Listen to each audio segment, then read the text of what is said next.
আসসালামু আলাইকুম। কি অবস্থা, সবাই কেমন আছেন? আমরা আলহামদুলিল্লাহ ভালো আছি। নতুন আরেকটি ভিডিওতে আপনাদের সবাইকে স্বাগতম। যে যেখান থেকে ভিডিওটা দেখছেন আশা করি সবাই ভালো আছেন।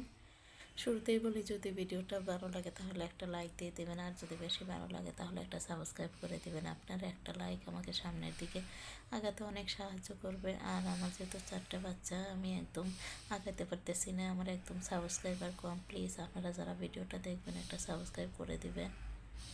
আজকে করব মজাদার আলু ভাজি। প্রথমে আলুটা খুব সুন্দর করে পরিষ্কার করে ধুয়ে কেটে পরিষ্কার করে নিয়েছি। এখন এর মধ্যে যে তেল গরম হয়ে গেছে, একটু জিরা, পেঁয়াজ, কাঁচামরিচ, আলু আর একটু হলুদ দিয়ে দেবো। এই সাধারণ ভাজিটা খেতে কিন্তু খুবই মজা লাগে। এটা গরম ভাত, রুটি সাথে খেলেও খুবই মজা লাগে। যেটার সাথে খাওয়া যায় সেটার সাথেই কিন্তু খুবই মজা লাগে। তো এই যে একটা ঢাকনা দিয়ে দিলাম, আর খুবই অল্প সময় লাগে এই ভাজিটা করতে।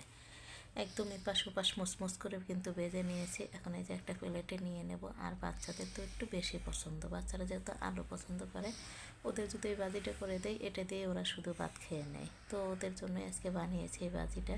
খুবই মজা হয়, সবাই খাবো আর কি, যেহেতু অনেকটুকু ভাজি। আজকের ভিডিওটা এ পর্যন্তই ছিল। যে যেখান থেকে ভিডিওটা দেখছেন সবাই